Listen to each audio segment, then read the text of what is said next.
Joined now by the head coach of the Mavericks, Mike Hastings. Mike, the Mavericks facing Ferris State this weekend. You want to begin with a few comments about facing Ferris State, please? Yeah, you know what? The last time we played with them or played against them in their building, you know, we split. They earned one, we earned one, and I always think Ferris is a good place. Now they're coming back to our place, and you know, the one thing you're going to always face with Ferris State is they're going to be hard. They're going to be aggressive on you. They like to. I think they're playing good hockey right now. They play with pace. They're in and out of their zone real quickly. And you know, the struggles that we've had when we've played them, it's when we don't get off to good starts. And so it's very important for us being back home that we get off to a good start. We did that against Duluth, and it just puts us in, it's the building involved and puts us in a good position. So we know we're going to have our hands full, but we look forward to being able to play in our own building again. Joined now by Kevin Dudley, the Mankato Free Press. Kevin, do you have a couple questions for Coach Mike Hastings? Yep. Hey, Mike, just to start, I was wondering if you had any update on Nathan Smith or Reggie Lutz. I know those guys were, I think, both dealing with injuries at the end of last weekend. Yeah, you know what? Reggie Lutz he's still day to day, but I don't see Reggie being in the lineup this weekend. Nathan Smith is progressing nicely, and so he's going to be day to day. I think it'll be a game time decision as far as Friday, but he's going in a really good direction. I like he's getting better every day. So that's where both those guys are at. You have another question, Kevin? Yep. And then we're going to talk to Ondrej Pavel here. I know he's someone you've been really happy with lately. Maybe just to start, can you maybe say a little bit about, you know, from last year to this year, where you feel his game has improved? I know last offseason coming in as a freshman, he didn't have the normal summer. That was probably tough on him. Anything you want to just start open-ended about where you've seen his game improve this season so far? Consistency. You know, he's a real prideful young man. What I mean by that is he puts his time in, whether it's in the weight room, the classroom. He's an engineering major. It's a tough major for a hockey player based upon the schedule and the demands that are put on him. You know, he's just somebody that expects a tremendous amount out of himself, whether it's on the ice sheet or in the classroom. And he puts his time in it. To see him now start to develop, I think, a consistency in his game. You know, he's somebody that we're very comfortable with. If you've looked at our penalty kill lately, and hopefully that continues on through this weekend, our penalty kill has been pretty good. And I think he's a big reason for that. He can go out and win faceoffs and takes a lot of pride in making sure that the puck doesn't hit the back of our net when we're shorthanded. Then you go to his 5-on-5 game. I just think it's gone to a different level because of the confidence. And he's got 4 goals on the year now. Like to, as with most Europeans, you try and like him to maybe shoot the puck a little bit more. He's starting to be rewarded for that, so hopefully it'll continue. But character, consistency, and he's hard. He's 200 pounds plus, and plays the game the right way. It's hard to handle in front of the net and defends with an attitude. So you combine all those with the quality of human being that he is. He's a really good hockey player. I'm glad he's wearing that jersey. And then as far as, you know, like you mentioned the faceoffs, I think he's close to 61% there. Block shots, I think among your forwards, he's second. The PK you mentioned, seems like a guy who takes pride and enjoys doing some of the things that, you know, maybe aren't going to show up in the goals and assist column, isn't he? You know, that's, well, as a coach, you look at those, and they're not the bright lights. They're not the things that make headlines, but as you notice, you know, and you've already said, they're the things that help you win hockey games. Without them, you can't. And I just think he takes pride in what he does every day in his craft as a hockey player. And I think that's also why you see the respect factor that not only the coaching staff has for him, but his teammates, because he goes and he takes pride in the things that aren't that easy to do, and you don't get a lot of benefit from, like I said, in the stat column, other than if you're peeling back some layers of the onion. You look at block shots, you look at face-offs, you look at the hard things in the game that I think other players don't like playing against, and you'll see him in succeeding in those avenues, and he's just become a very valuable player for us. In terms of looking at some of the forwards you lost last year, guys like Dallas Gerads, Jared Spooner, Walker Duehr, they play a certain style that I think maybe, Ondrej can replicate a bit. How important has he been filling in, in terms of, that style for those forwards you lost? Well, again, you've been following us for a while now and covering us, and you're right on.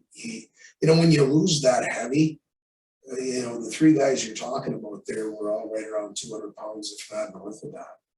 And when you lose that presence, you need somebody to fill in. And I've just been very spoiled, I think, as a head coach here last year by that group you talked about, and the heavy lifting that they did at the bottom of our lineup, and how effective they were, and made us difficult to play against. And I think Pav's stepping right into that role, and he's succeeding. But it's because of his preparation and the qualities that we've already discussed.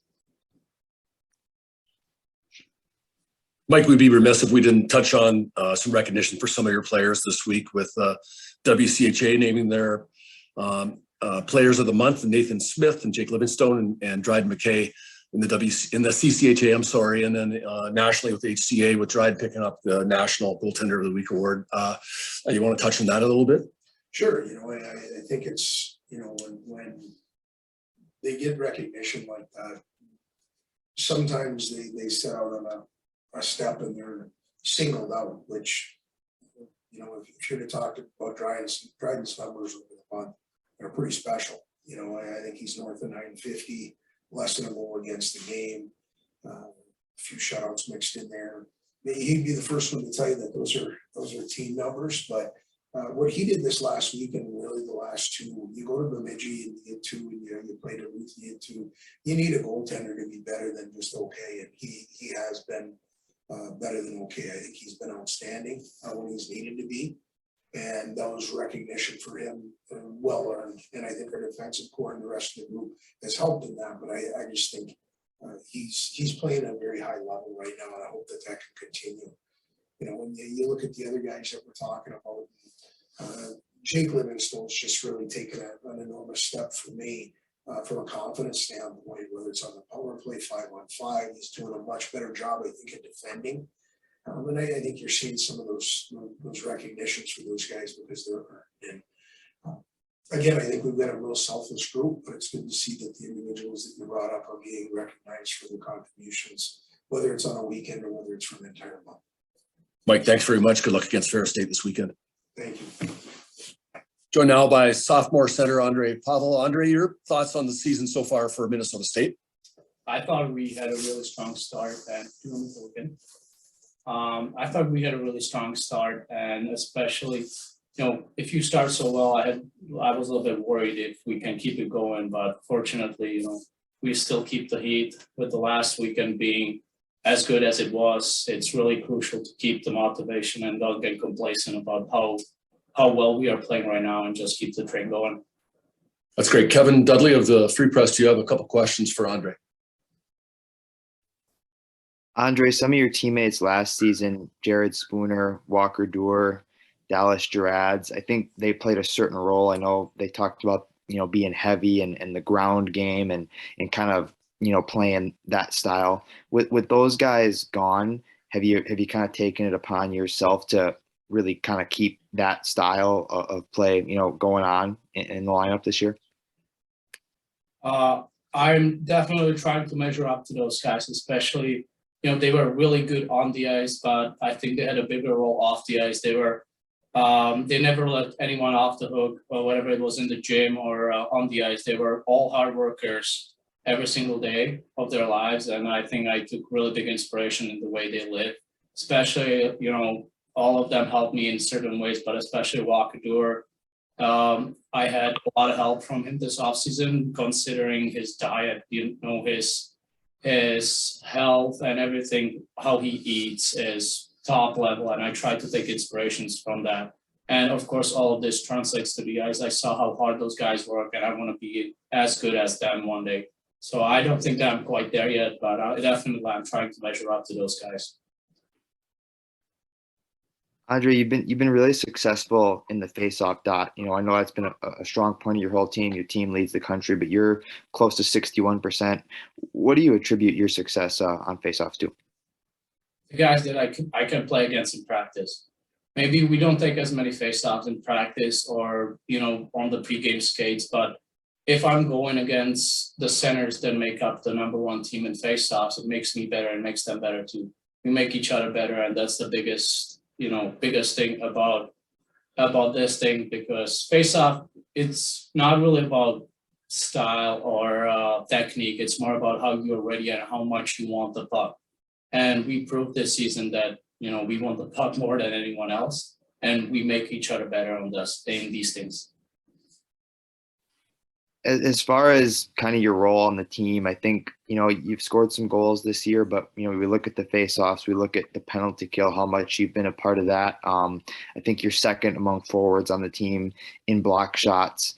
Do you kind of pride yourself in doing some of those things that, maybe aren't as flashy as the goals and assists? I take a lot of pride in anything that I can do to help the team win. I don't really think about that or look at the stats. I didn't even know that about the block shots. I think every single guy on this team has the mindset that, you go out there and you do whatever it's in your power to help the team win. And that's why we were so successful this season, because everyone buys into their job, whatever it is, whether you're on a power play, PK, or whatever you're bottom six forward, you just go out there and do your absolute max. And that's what makes this team successful. Coach Hastings talked about, what you do off the ice in terms of your major, the difficulty in engineering major. Maybe talk about balancing that with hockey and how that's going for you. I believe it, especially in this last semester, it kind of escalated a little bit because I took 17 credits, I believe, which was a really high load. But I grew up with the notion that was passed to me from my parents that, you want to have education in your life. And it's not something that you don't believe that your hockey career won't work out, but it's just the progression you want to have in life. You want to challenge yourself. And that was one of the reasons I came to America. I wasn't able to study and play hockey at the highest level back home. So that's why I wanted to move here. And that's why I wanted to go to college. And when I got here, I faced the decisions, whether I, choose a little bit easier major, like, business administration or something like that, or if I want to go into mechanical engineering, which will of course be more difficult. But I ended up to the conclusion that I want to challenge myself, whether it is on the ice or off the ice. And I don't believe that I should waste 4 years on a major that wouldn't give me as good of a head start to life. So, and I'm also more interested into the science things of life. So that's why I decided to go in mechanical engineering. Of course, it was difficult, but it's nothing you cannot handle. Ondrej, last season, I know, as many freshmen are in this program, especially given the depth in, out of the lineup, that can be hard. Maybe talk about that experience and then getting to be in the lineup regularly this season. I believe that startup is very hard. And the best thing about this is the leadership group. As soon as the new freshmen come in, they are welcome with open arms, whether it's by the seniors, juniors, or sophomores. I believe that my freshman class was kind of unlucky that we didn't get to have a summer training with COVID, so we didn't get to know the team before we actually came. But fortunately, we were able to do that this year, and I believe that was a huge part about building this team, that we all got together. The freshmen got acclimated, I believe is the word. And, it's all about confidence when you step on the ice. And it's, of course, a huge jump. You don't play against boys in the juniors anymore. You play against men that are, sometimes 25, 24 years old. And it's all about confidence because you see this big jump and you start doubting yourself. That, at least that was for my part. Like I was thinking I wasn't good enough to be here. But as the season goes on, the players give you more confidence, coaches, and the confidence comes from yourself. That's the crucial part into getting to the lineup. And once you're there, we all support each other, and it's a healthy competition. So that's really important too. Okay, thanks, Ondrej. Good luck this weekend against Ferris State. Thank you very much.